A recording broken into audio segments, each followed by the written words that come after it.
Justin was heartbroken by me. In the 7th year of his studying abroad, he finally brought his new girlfriend home to meet his parents. I was finally declared by the hospital that my 7-year battle with cancer had failed, and I could go home to die.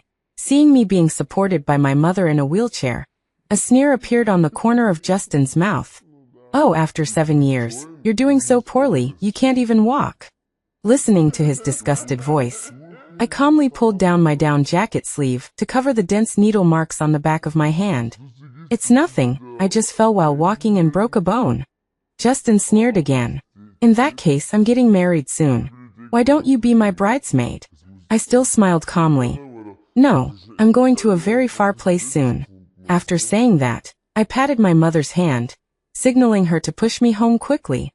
As soon as I got home and lay in bed with my mother's care, Justin's mother came looking for me. As soon as she entered the door, she looked at me tentatively, hesitatingly. "Sarah, Auntie. Auntie has a request."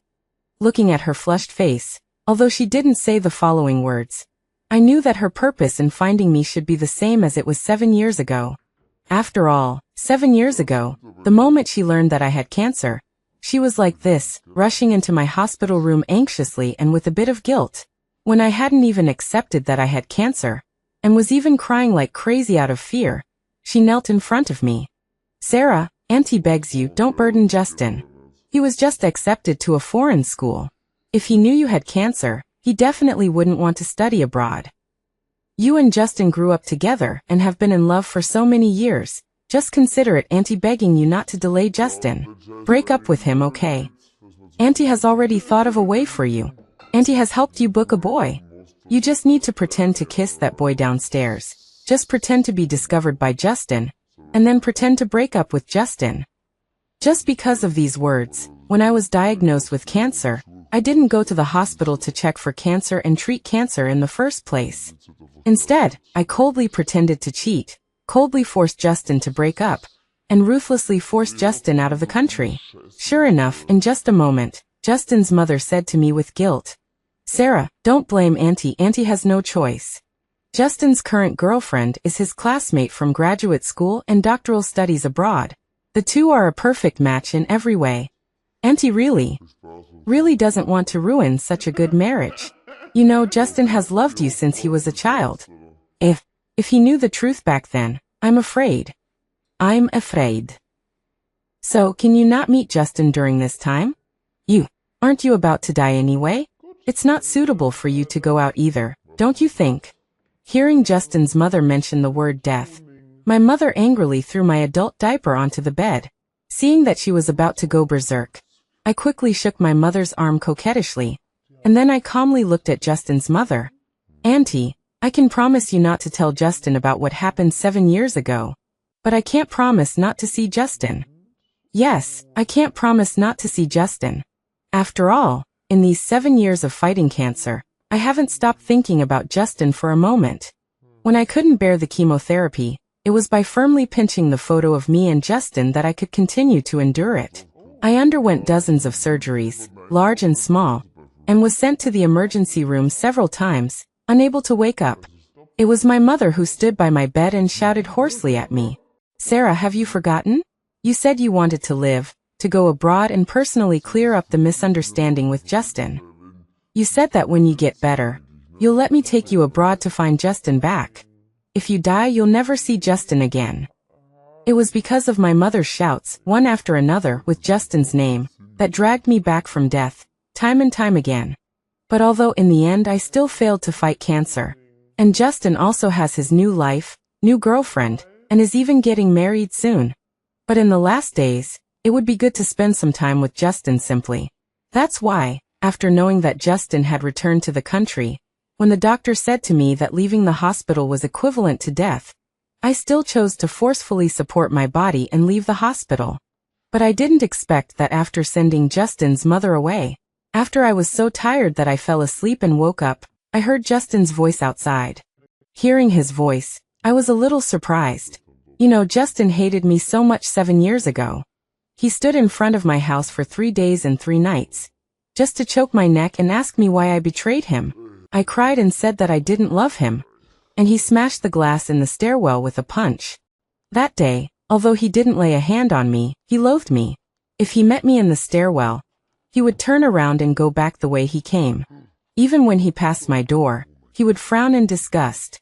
Even the small store that I used to go to with him, he didn't go to anymore. He even loathed it to the point that whenever he heard my name, he would reprimand the person who mentioned my name with a cold face. What's the point of mentioning Sarah? Don't you find it disgusting? I find it disgusting. Even on the day he went to the airport to go abroad, I braved the heavy rain to see him off. When he saw me appear, he only threw the couple ring that he used to buy with me, and the phone filled with all the photos of me and him, at my feet with a sneer, and left without looking at me. But I didn't expect that after 7 years, he would take the initiative to come to my house. But in just a moment, through the open door, I understood the ins and outs. Justin held his fiancée's hand tightly. "Auntie, are you minding what happened 7 years ago? That's why you don't want Sarah to take me to choose a wedding planning company, to choose a ring. Auntie, I haven't liked Sarah for a long time, and I've already let it go. After all, we grew up together, and if we can't be lovers, we can be friends." As soon as Justin finished speaking, the girl standing next to Justin also said, "Auntie, Justin has already told me about him and Sarah. Although Sarah cheated 7 years ago, she was young at the time, and it takes two to tango. Our Justin must have had a problem too. Moreover, I have to thank Sarah. If she hadn't given up Justin, I wouldn't have met such a good man as Justin. So Auntie, there's really no need to keep dwelling on what happened 7 years ago. Moreover, I also suggested that Sarah help us choose a wedding planning company. After all, Justin and I haven't been back to China for 7 years, and we're really not familiar with the country. Letting older people make the decisions, the aesthetics are really a bit difficult for me to accept. 7 years ago, when I was first diagnosed with cancer, my biggest wish was that Justin could forget me, could let me go. But now when I hear Justin mention 7 years ago so calmly, mention me so calmly, even told his current girlfriend about my affairs without any concealment, my heart still felt a dense pain. And my mother, listening to Lucy's words, one after another, about cheating, and with a hidden meaning, instantly turned red with anger. Her lips trembled several times before she shouted a sentence to Justin. "You and your mother are both shameless." Hearing my mother's words, my heart tightened, and I supported myself to sit up and shouted towards the outside. "Mom, come into the room and help me into the wheelchair. I'll talk to Justin myself." My mother came into the room. Seeing that I had sat up, her face was still very ugly, but I hugged her directly. "Mom, just help me fulfill my last wish before I die, okay?" My mother's eyes instantly turned red, but she, who always loved me, still went to the dressing table to get me lipstick, a wig, and put a down jacket on me. As soon as she pushed me out the door, Justin frowned. "What's wrong with you? You were delicate when you were a kid, and you're still so delicate after you grow up. Aren't you just limping? Your mother is so old, and you still need her to take care of you." Looking at his disgusted expression, I smiled calmly. "The doctor said my fracture is a bit serious, and I shouldn't go to the ground for a while." As soon as I finished speaking, Lucy, standing next to Justin, said to me, "Sarah, don't argue with Justin, he's just used to it abroad. Except for me, he has this stinky face to everyone." My heart felt a bit astringent again. Justin did have a stinky face to everyone, but before he was to me. I quickly pinched the strangeness in my heart, and then calmly looked at Lucy. "Do you really want me to accompany you to choose a wedding planning company? If you really need it, I'll go with you." Lucy nodded immediately. Of course, of course." After that, I exchanged a few more pleasantries with the two before sending them out the door. And that night, Justin called me, saying that he would let me accompany him to the wedding planning company tomorrow. The fingers holding the phone were clenched tightly. One was greedy for his voice. The second was because of nervousness. After all, it had been 7 years since I had heard his voice alone on the phone like this. 7 years ago, I used to hide in the quilt every night, listening to his mellow, deep voice to fall asleep. But just when I was immersed in the memories, a female voice sounded. "Justin, come and help me blow dry my hair." I suddenly came back to my senses and quickly said, "Okay." And Justin hung up the phone the moment he heard my reply. Hearing the dial tone in the phone, Tears suddenly welled up. Even though I was prepared, seeing it with my own eyes, hearing it with my own ears, that Justin already belonged to another girl, my heart still ached with a dull pain. Because the time Justin had arranged to meet me last night was 10 a.m. Because I was nervous, I had my mom push me downstairs to wait at 9:30 a.m. But I waited until 12 p.m. and Justin never came. He even hung up on the calls I made to him. My mom told me to go home several times, but I didn't want to. After all, this trip took so much of my strength, and after this time, I might never be able to leave the house again. But thankfully at 1 p.m., I received a call from Justin saying they were coming downstairs. My mom was very unhappy, and it took a lot of convincing to keep her from showing it. As soon as I got in the car, Lucy looked at me with a delicate smile. "I'm so sorry, Sarah. Justin was so rowdy last night that I couldn't get out of bed this morning." My palm clenched slightly, and Justin, who had stowed my wheelchair and got into the driver's seat, glanced at me in the rearview mirror and coldly said to Lucy, "Why are you explaining so much to her?" My heart felt a little bitter, but I still calmly waved to my mom outside the car window. Justin drove very fast, even shaking so much that I felt nauseous, but I silently endured it. This reminded me of 7 years ago, when Justin first got his driver's license. He would always drive his dad's car to take me out to play. Knowing that I got carsick, he always drove smoothly and steadily. Before, I always got carsick when I took taxis or buses, but I never got carsick in Justin's car. So when Justin slammed on the brakes again, and I couldn't support myself, crashing heavily against the back seat, and my stomach was churning like it was about to throw up, I finally couldn't help but whimper, and Justin, hearing my voice, sneered again. "Sarah, you don't think I'll still accommodate you like I did 7 years ago, trying not to change gears, not to brake?" I silently wiped away the tears from the corners of my eyes, and then calmly said, "No, you should accommodate Lucy now, she's your girlfriend." Justin sneered again. "You're right." After that, he stepped on the gas again, and my body crashed heavily against the back seat again. My back hurt, but a smile appeared on the corner of my lips. It's good to have hate, at least while I'm alive, in Justin's heart. At least I still have a little bit of a place. I didn't feel uncomfortable for too long after that, and we arrived at our destination. When I got out of the car, Justin carried me. Being in his arms again, for a moment, I almost couldn't hold back my tears. But thankfully, Justin quickly put me down after carrying me out of the car, quickly putting me back in the wheelchair. He even seemed disgusted with me, and after putting me in the wheelchair, he eagerly had Lucy get 2 wet wipes and desperately scrubbed his hands. And Lucy also awkwardly explained to me, "I'm sorry, Sarah, Justin has a cleanliness fetish. He feels disgusted if any woman other than me touches him." Watching Justin's actions, I lowered my head, pursed my lips, pretending not to see his actions or hear Lucy's words. After that, Justin and Lucy linked arms and pushed me into a Chinese restaurant. As soon as we sat down at the table, Justin took the initiative to pick up the menu and ordered several spicy dishes. Hearing the names of the dishes he ordered, my heart felt a little bitter, because I never used to eat spicy food, and Justin didn't either.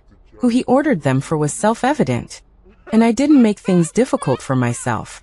Even eating is difficult for me now, let alone eating such strong flavors. So I asked the waiter to add a light vegetable soup, but for some reason, Justin suddenly blew up. "You're as thin as a ghost and you're still trying to lose weight." My heart felt a wave of intense bitterness because of Justin's sudden concern, but it was only for a moment, and then I smiled and said, "Ryan likes me a little thinner." Ryan was the imaginary affair partner that Justin's mother had made up. I hadn't seen Justin since he had been so angry that he went abroad. And when Justin heard my words, his face instantly turned ashen. And Lucy, sitting next to Justin, immediately smiled and said to me, "Sarah, don't misunderstand. Justin is a doctor now, so he gets angry whenever he sees someone dieting. When we were abroad before, Justin scolded me many times because I was making a fuss about losing weight." As she spoke, Lucy smiled and looked at Justin. "Justin, tell me, am I right?" Justin didn't look at Lucy, he just angrily stood up and pushed away the chair. "I'm going to the bathroom." After that, Justin didn't look at me again, or at Lucy, and turned and walked towards the bathroom. And I, watching his back, felt another wave of bitterness in my heart. So did I mess up again? Messed up Justin's new life. Messed up Justin's new love. My heart filled with guilt, and Lucy, sitting across the table, directly picked up a cup of hot water and splashed it on my face. You little bitch. Do you think I'm stupid? You're repeatedly acting pathetic to seduce my fiancé. My cheeks burned with pain from the hot water Lucy splashed on me, but I just clenched my palms tightly, and then apologized guiltily. I'm sorry if I made you misunderstand. I apologize to you. Lucy just stood up with a sneer, and then she walked over and slapped me in the face. Do you think that if you pretend to be crippled, Justin will change his mind? I'm telling you, Justin will be mine for the rest of his life. Don't think that just because you're Justin's first love, you can steal him away. My cheeks stung and tingled from Lucy's slap. I could tolerate her splashing water on me. After all, I was shamelessly longing for Justin's tenderness. But she couldn't slap me. So, without thinking, I pushed her away. Lucy, if you dare to hit me again, I'll call the police. But as soon as I finished speaking, Lucy, for some reason, suddenly fell to the ground. Suddenly began to wail. Oh, my stomach, help, someone is attacking a pregnant woman. I looked at her lying on the ground, looking at my hands in disbelief. You know, I've been sick for 7 years, and even getting dressed makes me tired. Sometimes I can't even hold a cup of water steadily. I don't have the strength to push Lucy over at all. I only pushed her then so she wouldn't hit me again. But who knew, Lucy suddenly lay on the ground. And just as I was at a loss, Justin suddenly appeared in the lobby. Seeing Lucy lying on the ground, he eagerly ran towards Lucy. Lucy, Lucy, how are you? Lucy immediately cried, crying and clinging tightly to Justin's collar. Justin, save me, save the baby in my belly, Sarah, Sarah, she's trying to kill me. As soon as you left, she started scolding me, saying that you were the trash she didn't want, and that anytime she wanted you, you would lick your face and go back to beg her. I couldn't help it. I couldn't help but splash her with a cup of water. But who knew? She became even more angry, and opened her mouth and began to curse me as a vicious little bitch, and said that I was a slut who specialized in picking up men she didn't want. I couldn't help it, so I slapped her. After that, she angrily pushed me away. You know I'm pregnant, and my body isn't good. I can't stand even the slightest bump.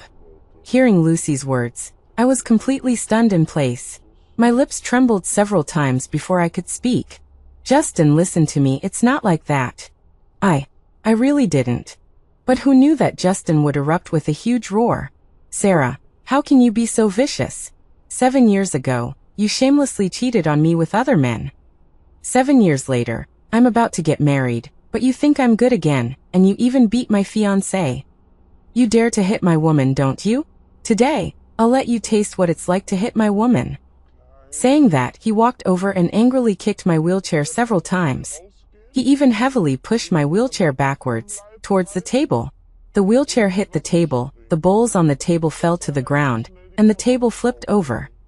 And my wheelchair also flipped over. My head crashed heavily on the corner of the table, instantly swelling and bleeding. My head was buzzing, and even my body was trembling. But Justin didn't look at me, he just eagerly picked up Lucy, and eagerly kissed Lucy's lips while she was crying in pain. Be good, don't cry, I'll take you to the hospital right away. After that, he didn't look at me again, turned and carried Lucy towards the door. And I, looking at Lucy's provocative smile and Justin's back, suddenly laughed. Laughed until tears flowed. This also reminded me of when I was 18, when a man molested me on the bus and touched my ass. At that time, Justin was still a reckless youth. Enraged, he grabbed the man, who was a head taller and much stronger than him, and like an enraged beast, repeatedly punched him in the face. You piece of trash, you dare touch my woman? I'll beat you to death. The passengers in the car were terrified. Only I was crying, desperately pulling on Justin's arm, begging him, crying and telling him to stop, before Justin halted. Before, I was Justin's woman, so he desperately protected me.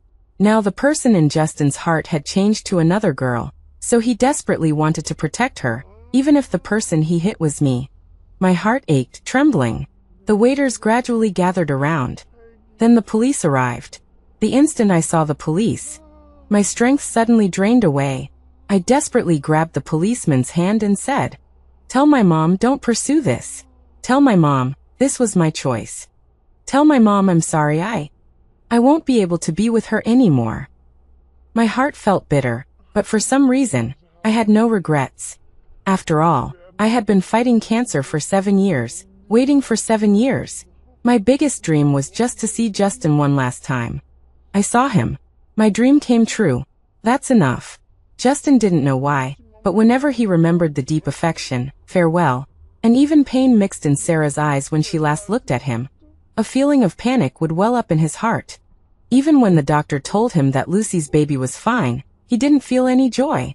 After Lucy fell asleep, he urgently called Sarah. After all, his relationship with Lucy was an accident. Lucy was his junior in medical school abroad. She pursued him for 7 years. Until the 6th year, Lucy deliberately got him drunk and disguised herself as Sarah, and he had relations with Lucy. Afterwards, although he learned the truth, he still apologized to Lucy and told her that he really didn't like her and could never like her. Although Sarah no longer loved him and even moved away from him, he would only ever love Lucy. At the time, Lucy cried, trembling uncontrollably, but he still ruthlessly rejected her. But Lucy didn't give up and continued to pursue him. Until half a year later, his mother suddenly sent him a wedding invitation. It was Sarah's. Sarah was getting married to the boy who had betrayed him and cheated on him. That night, he cried alone in his rented room all night, even drinking until he had a stomach hemorrhage. At the hospital abroad, it was Lucy who took care of him, running around. At that time, he softened and agreed to Lucy's pursuit. Even 6 months later, Lucy became accidentally pregnant. When Lucy begged him to marry her, although his heart ached, he still agreed to Lucy's request, returned to China, and prepared to get married. His heart ached with numbness, especially when he called Sarah 10 times and she didn't answer. He was forced to call Sarah's mother. As soon as the call connected, Sarah's mother scolded him with a choked voice. "What are you calling for?" Justin's heart felt bitter again. He mustered his courage and asked, "Is Sarah busy at the restaurant today?" There was a pause on the other end of the line. "Nothing's going on. You don't need to call anymore." With that, Sarah's mother hung up the phone. Justin listened to the beeping sound in the phone, and his heart felt suffocated again. Panicked, he was forced to call his own mother. As soon as the call connected, his mother chattered. "Look at you, Justin. How could you push Sarah and make her fall? You know how much Sarah's mother dotes on her. I was scolded for a whole hour in the hospital room before her mother calmed down a bit." Listening to his mother's words, Justin's heart instantly relaxed. Then he calmly asked, "Is Sarah's injury serious?" "It's not a big deal, just a cut on her forehead. It's already bandaged. Her fiancé came to pick her up, and they've gone to her bridal suite." Hearing the words bridal suite, Justin's heart ached again. He casually exchanged a few more greetings with his mother before hanging up the phone. After that, his time seemed to be fast-forwarded. His mother not only moved the wedding date forward, but even made him get a marriage certificate with Lucy in advance. He wanted to resist, but every time he passed Sarah's house and saw her closed door, he would fall into despair again. What was there for him to resist? From beginning to end, the person who didn't want him, who didn't need him, was Sarah. Before the wedding, he tried to contact Sarah several times, but the messages he sent disappeared without a trace. Sarah didn't reply to him once. Until the night before the wedding, he contacted Sarah one last time with trembling fingers. But to his surprise, Sarah not only blacklisted his phone number, but even blacklisted him on WeChat. So, was Sarah's fiancé that important? So important that Sarah wasn't even willing to be friends with him. But this was also good. At least he could give up and marry Lucy properly, and be a good father. On the day of the wedding, everything seemed to be a blur. He kept searching for Sarah's figure in the venue. Sarah didn't come, and Sarah's mother didn't come either. Looking at the seats that were supposed to be for Sarah's family, but were occupied by other relatives and friends, his heart ached again, until after the wedding, during the toasting. When he went to the table with his high school classmates, just as he was about to raise his glass to toast, Sarah's best friend suddenly looked at him with a sneer. "Justin, just drinking 1 glass of wine, how can that be enough? You should at least drink 3 glasses, toasting the dead person you personally killed." As soon as Sarah's best friend finished speaking, a high school classmate standing next to her tugged at her. "What are you doing, Kelly?" Kelly pushed him away. "What am I doing? I can't stand you trash anymore." As she spoke, she glanced at his mother standing next to him. "And you, if you're going to send me an invitation, don't send me a red envelope before the wedding to shut me up." So annoying. With that, Kelly pushed the chair away, turned around, picked up her bag, and was about to leave. As he watched her leaving figure, he didn't know why, but a feeling of panic rose in his heart. So he could only anxiously, frantically call out to Kelly. "Kelly who died?" Kelly smiled mockingly, tears dripping from the corners of her eyes as she smiled. "Who died?" "Sarah died, that's who." After she finished speaking, Kelly turned around and walked towards the hotel exit. The wine glass in his hand instantly crashed to the ground, making a clatter sound. Justin turned to look at his mother in disbelief. She said Sarah died. Why would Sarah die? Didn't you say she was preparing for the wedding? His mother's face instantly turned pale. Lucy, who was standing next to him, quickly stepped forward and grabbed him tightly. "Justin, I'll explain this to you later. We're getting married now." Justin looked at Lucy in disbelief. "You knew too?" Lucy's face instantly turned pale. And at the table with his high school friends, everyone's faces turned pale. Looking at everyone's expressions, Justin suddenly laughed, laughing until tears streamed down his face. So everyone in the world knew that Sarah had died, but he was the only one who didn't know. His heart ached. Trembling, he grabbed his best friend from high school and went out. As soon as they reached the hotel entrance, Justin's legs buckled and he knelt down. "I beg you, tell me the truth." The man was frightened by his kneeling, and then, without any concealment, told him the truth. The moment he learned the truth, Justin laughed. He laughed particularly sarcastically. So what was this? So he was the dumbest, the most foolish one all along. He was indeed stupid, he was foolish. After all, he had clearly noticed Sarah's abnormal weight loss. He had clearly noticed Sarah's abnormal weight, but he, because of hatred, forced himself to wipe his hands with wet wipes, to force himself not to ask.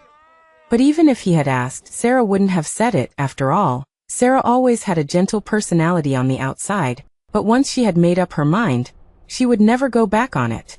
Just like during the high school midterm exam, Sarah couldn't get out of bed because of a stomach ache. In order to prevent him from missing the exam because of her, she pretended that everything was fine and went to the exam hall, even personally escorting him into the classroom, and only then did she faint outside the exam hall. His heart ached with a dense, painful sensation, especially when he thought of the scene in the restaurant, when he pushed Sarah. He had been afraid to recall that scene these days. After all, on the night he met Sarah on the way home, Lucy had cried and told him. She said that if Sarah still loved her, she was willing to give him up, to stop pestering him, to withdraw voluntarily, and to have an abortion. At that time, he felt deeply guilty towards Lucy, so when he saw Sarah insulting Lucy, when he heard Lucy crying and saying that Sarah had pushed her down, that the child in her belly was going to be gone, his guilt reached its peak at that moment. That's why he couldn't help but act against Sarah, but he didn't actually hit her, he just kicked her wheelchair a few times and gave her a hard shove. Actually, he regretted it at that moment and wanted to help Sarah up, but Lucy cried and told him that she seemed to be bleeding down there, and he really couldn't bear the guilt. After all, Sarah had just a limp leg, falling shouldn't be a big deal, but Lucy was a pregnant woman, falling could be fatal. So he chose Lucy, whose condition was more serious. His heart ached and trembled again because of the memories. Through the tearful rain, he looked at his hands in disbelief, his body shivering. So he had personally killed his former beloved, the girl he once cherished to the bone? A dense pain rose in his heart, and Justin finally couldn't bear the pain and ran away. He ran to the cemetery where Sarah was buried. When he looked at Sarah's photo, which was still from when she was 18, he could finally no longer hold back the torment and burst into loud sobs. After that, he stayed at the cemetery for a full 15 days, and people came every day. His mother, Lucy. Everyone tried to persuade him to go back, but each time he just calmly stroked Sarah's photo. He really couldn't understand why he was the one who personally killed Sarah when he loved her so much. Until the 16th day, Sarah's mother came, and she slapped him in the face. "Get out, my daughter doesn't need you here pretending, acting pitiful." Also, you're already married, and you're about to have a child. Do you want my daughter to be cursed even after she's dead? His cheek was sore from the slap, but he couldn't say any words of apology. He could only kowtow 3 times in front of Sarah's mother, like a devout penitent. That's right, he was married now. What right or face did he have to stay in front of Sarah's grave? He could only leave in a panic. He could only turn away in pain. Afterwards, he went home. As he was about to enter the door, he heard voices talking inside. Mom, what should we do? Will Justin really not come home? Don't worry, he'll come back. I already went to see Sarah's mother. Sarah's mother is just like Sarah, soft-hearted. I just mentioned a few of her daughter's last words, like I used to, and she was willing to help me, to make Justin come home. It's all that Sarah's fault. If she hadn't seduced our Justin in the first place, our Justin wouldn't have been completely fooled by her.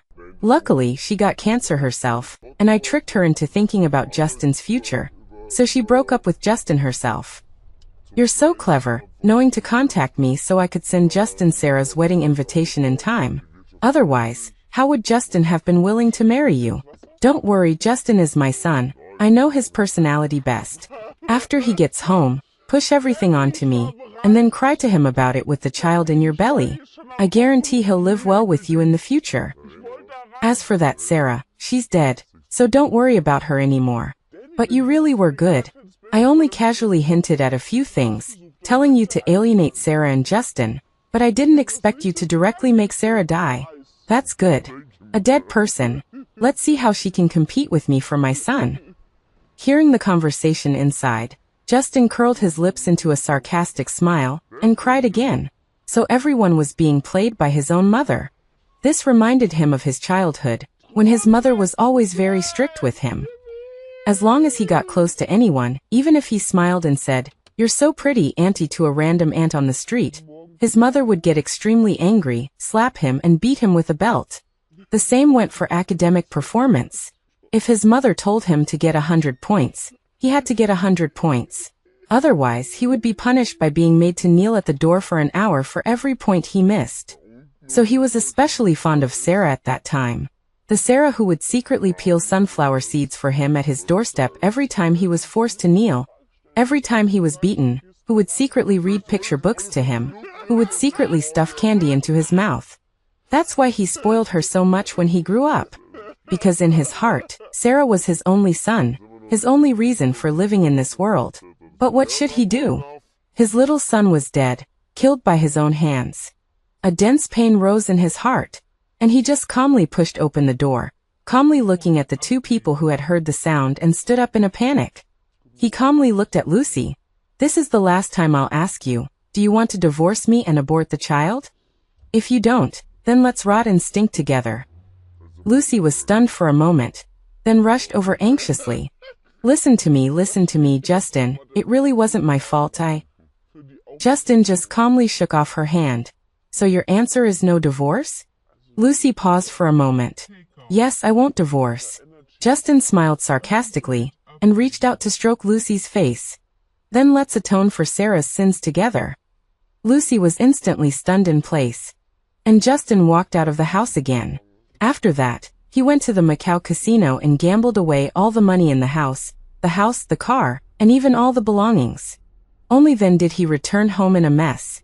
Afterwards, he watched like a passerby as the creditors frantically smashed his house, frantically beat his mother, beat Lucy.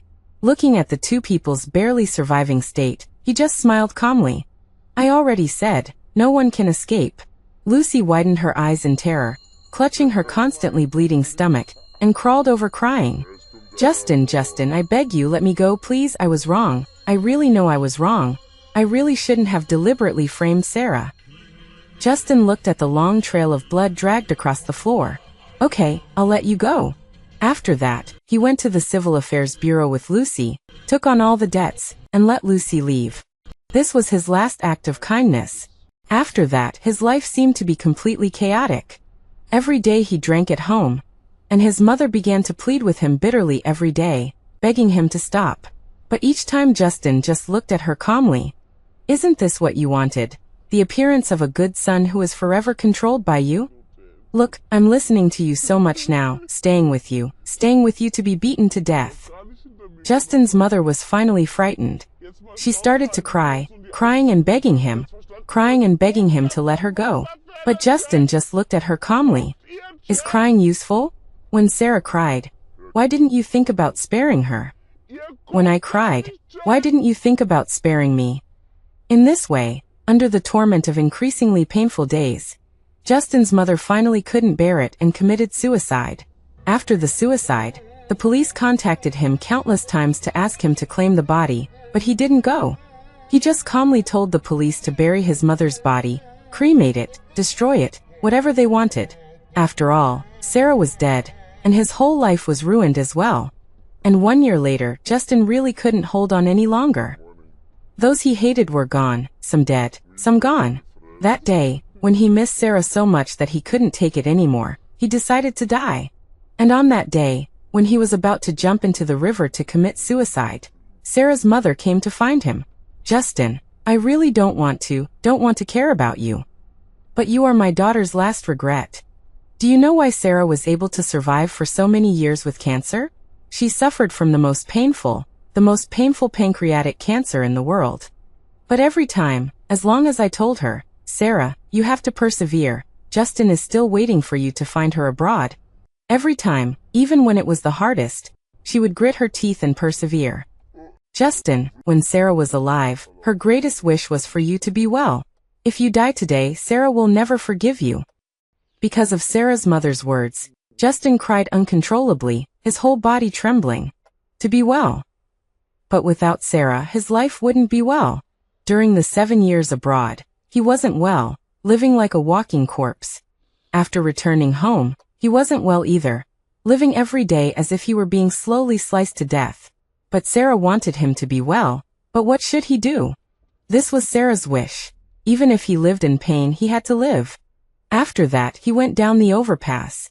After that, he started pretending to be a normal person, worked hard to pay off the loans, and even became a doctor. Everyone praised him as a good doctor. But no one knew that his heart was already empty. He just wanted to accumulate more merit, do more good deeds, and ensure that Sarah would be reborn into a good life in her next life. Finally, after he had been a doctor for who knows how long, one day after working for a full 72 hours, he died suddenly on the operating table. Everyone frantically tried to save him. As long as he only smiled and curved the corners of his lips, he was finally free. He had finally properly fulfilled Sarah's last wish, to live a good life.